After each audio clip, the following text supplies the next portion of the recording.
Albert Einstein, James Clerk Maxwell, Theodor Kaluza, Paul Dirac जैसे महान वैज्ञानिकों की हमेशा से ये कोशिश रही है कि वो लोगों को ब्रह्मांड में हो रहे घटनाओं के बारे में कम से कम थियरीज की मदद से बता सके। आखिर कोई नहीं चाहता कि कोई सिंपल सी चीज कैसी होती है ये बताने के लिए हम 10 तरह के अलग अलग थियरी को पढ़े। जब विज्ञान में 2 या 2 से अधिक विषयों को एक साथ मिलाकर एक नए थियोरेटिकल फॉर्म में दिया जाता है तो हर बार हमें कुछ न कुछ नया सीखने को मिलता है। हमें प्रकृति के कई सारे नए रहस्यों के बारे में अनुभव करने को मिलता है जो हमें हमारे मानव होने पर गर्व कराता है। मैक्सवेल के आने से पहले इलेक्ट्रिसिटी और मैग्नेटिज्म दोनों अलग अलग बल थे जिन्हें आज हम एक सिक्के के 2 पहलू इलेक्ट्रोमैग्नेटिज्म के नाम से जानते हैं। मैक्सवेल की तरह एल्बर्ट आइंस्टाइन ने मैस और एनर्जी को यूनिफाई किया, जिस यूनिफिकेशन से हमें पता चला कि हम किसी ऑब्जेक्ट के द्रव्यमान यानी मैस को एनर्जी में बदल सकते हैं। आज आइंस्टाइन के इसी योगदान की वजह से न्यूक्लियर पावर प्लांट जैसे चीज पॉसिबल हुए हैं। और जैसे आप जानते हो हर चीज के 2 पहलू होते हैं, एक अच्छा और दूसरा बुरा, और वैसा ही कुछ विज्ञान के साथ भी है। डिपेंड करता है कि आप इसे किस तरह से उपयोग कर रहे हो, मानवता की भलाई के लिए जैसे न्यूक्लियर पावर प्लांट या इसके खिलाफ विनाश के लिए जैसे परमाणु बॉम्ब्स। और फ्रेंड्स,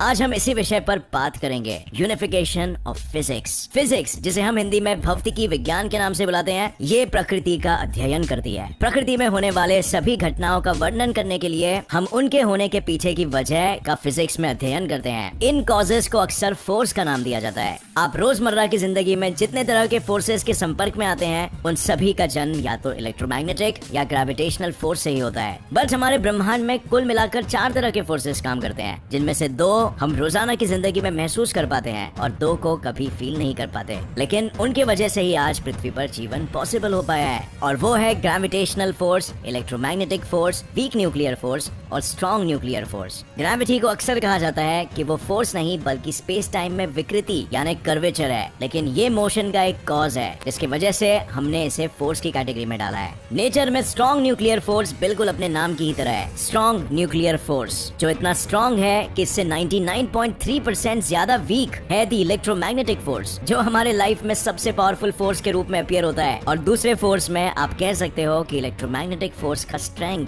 स्ट्रॉन्ग फोर्स के कंपैरिजन में सिर्फ 0.7% है। और इन सभी में सबसे वीक है ग्रेविटेशनल फोर्स। ग्रेविटी भले ही हमारे लाइफ में सबसे वीक हो, पर इसने हमारे ब्रह्मांड के जन्म में सबसे बड़ा रोल निभाया है। बिग बैंग से पहले क्या हुआ था, या बिग बैंग के बाद यूनिवर्स कैसी सिचुएशन में थी, या ब्लैक होल के अंदर क्या होता है, ऐसे हर सवाल का जवाब ग्रेविटी के मिस्ट्री में छुपा हुआ है। ग्रेविटी को छोड़कर सभी फंडामेंटल फोर्सेस की क्वांटम थियरी को डेवलप किया जा चुका है। जैसे इलेक्ट्रोमैग्नेटिज्म को हम क्वांटम इलेक्ट्रोडायनामिक्स में स्टडी करते हैं, स्ट्रॉन्ग न्यूक्लियर फोर्स को क्वांटम क्रोमोडायनामिक्स में, और वीक न्यूक्लियर फोर्स को हम स्टडी करते हैं क्वांटम फ्लेवर डायनामिक्स में। ये तीनों ही क्वांटम फील्ड थियरी का एक वर्जन है जो हाई स्पीड पर काम करने वाला क्वांटम फिजिक्स है। 19वीं सेंचुरी में मैक्सवेल ने इलेक्ट्रोमैग्नेटिज्म की क्लासिकल थियरी दी थी, जिसे 1940s में रिचर्ड फाइनमैन, टोमोनागा और श्विंगर ने क्वांटम इलेक्ट्रोडायनामिक्स में बदल दिया। क्वांटम इलेक्ट्रोडायनामिक्स आज तक की सबसे सक्सेसफुल थियरीज में से एक है। और मजे की बात तो यह है कि इस थियरी में दिया हुआ प्रेडिक्शन एक्सपेरिमेंटल रिजल्ट से 99.99999% एक्यूरेसी के साथ मैच करता है। इतना सटीक और एक्यूरेट रिजल्ट दे सकने वाला दूसरा साइंस आज तक डेवलप ही नहीं हो पाया। इसके कुछ साल पहले 1933 में एनरिको फर्मी ने रेडियो एक्टिविटी को एक्सप्लेन करने के लिए वीक इंटरैक्शन का चर्चा किया था, जिसे ली और यांग, फाइनमैन, जेल और मैन और दूसरे वैज्ञानिकों ने 1950s में सुधारा था। और इस थियरी की फाइनल टच 1960s में ग्लासगो, वाइनबर्ग और सलाम ने दिया, जो फाइनली क्वांटम फ्लेवर डायनामिक्स के नाम से जाना जाता है।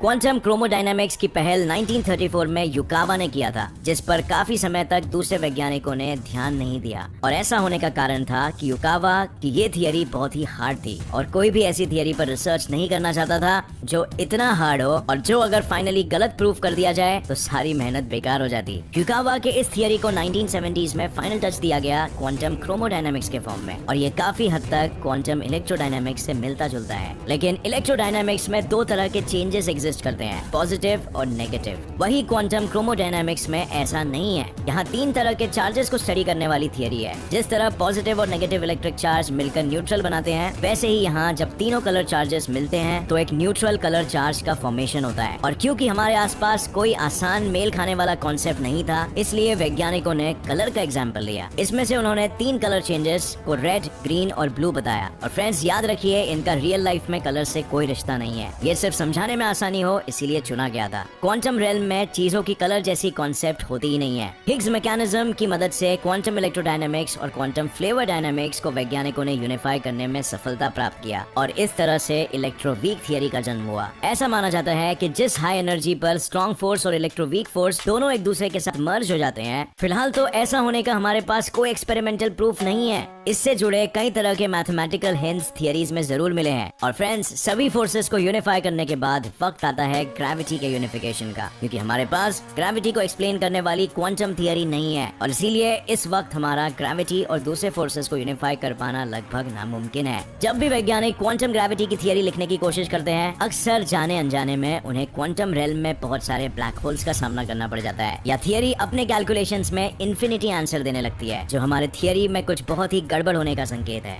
कंक्लूजन। सो फ्रेंड्स, अब हम सीरीज के अंत में आ चुके हैं और इसीलिए अब तक जो भी आपने जाना है उस पर एक नजर दोहरा लेते हैं। फर्स्ट वीडियो में हमने हमारे कॉस्मोलॉजी की समझ के बारे में जाना था कि किस तरह से हमारे ब्रह्मांड की समझ बढ़ी और कैसे एडविन हबल की डिस्कवरी ने कॉस्मोलॉजी में एक नए एरा की शुरुआत कर दी। नंबर 2, सेकंड वीडियो में हमने स्पेस और टाइम के बारे में जाना था कि किस तरह से आइंस्टाइन ने न्यूटन के आइडियाज में बदलाव लाया और हमारे दुनिया को देखने और समझने के नजरिए को ही बदल डाला। स्पेस और टाइम एब्सोल्यूट नहीं बल्कि रिलेटिव है और इससे ऑब्जेक्ट की लेंथ और उनके द्वारा एक्सपीरियंस किया जाने वाला टाइम एक ऑब्जेक्टिव क्वांटिटी है और ऑब्जर्वर पे डिपेंड करती है। थर्ड वीडियो में हमने जाना था कि किस तरह से स्पेस एक्सपैंड कर रहा है और इसका क्या मतलब है। हमने हमारे भविष्य और अतीत के बारे में भी जाना और स्पेस का एक्सपेंशन किसी तरह से न्यू स्पेस के क्रिएट होने का संकेत नहीं बल्कि स्पेस के स्ट्रेच होने की बात बताता है। फोर्थ वीडियो में हमने हमारे क्वांटम रेल्म के बारे में जाना था। क्वांटम रेल्म को सबसे ज्यादा अगर कोई सिद्धांत प्रभावित करता है तो वो है दी अनसर्टेनिटी प्रिंसिपल, जिसके अनुसार एक ऑब्जेक्ट के पोजीशन और मोमेंटम को एक साथ मेजर कर पाना असंभव है। अनसर्टेनिटी प्रिंसिपल ब्लैक होल जैसे फैसिनेटिंग ऑब्जेक्ट के फॉर्मुलेशन में भी बहुत बड़ा रोल प्ले करता है। फिफ्थ वीडियो में हमने ब्रह्मांड के सबसे रहस्यमय ऑब्जेक्ट्स ब्लैक होल के फॉर्मेशन के बारे में जाना। ब्लैक होल एक वैक्यूम क्लीनर की तरह सब कुछ को निगलने के बजाय सिर्फ उन्हीं चीजों को निगलता है जो उसके इवेंट होराइजन को पार कर चुका हो। सिक्स्थ वीडियो में हमने ब्रह्मांड के अतीत और इसके जन्म के बारे में जाना था कि किस तरह से बिग बैंग में ब्रह्मांड का जन्म हुआ और किस तरह से आज ये फैलता जा रहा है। यूनिवर्स के एक्सपेंशन का कारण है डार्क एनर्जी, जिसकी भविष्यवाणी एल्बर्ट आइंस्टाइन के मास्टरपीस जनरल रिलेटिविटी ने की थी। सेवेंथ वीडियो या पिछले वीडियो में हमने ब्रह्मांड के सबसे फंडामेंटल क्वांटिटी टाइम के बारे में जाना था। टाइम एक डायमेंशन है स्पेस की ही तरह, पर हम सिर्फ इसमें एक ही डायरेक्शन में क्यों मूव करते हैं। साइंस ने इसका जवाब एंट्रोपी और सेकंड लॉ ऑफ थर्मोडायनामिक्स बताया था। एरो ऑफ टाइम डिस्कस करने के बाद हमने ब्रह्मांड के सैर के लिए एक शॉर्टकट लिया था, दी वर्म होल। वर्म होल कैसे बनता है और किस तरह से हम इसकी मदद से स्पेस ट्रैवल और टाइम ट्रैवल दोनों कर सकते हैं, ये भी हमने जाना था।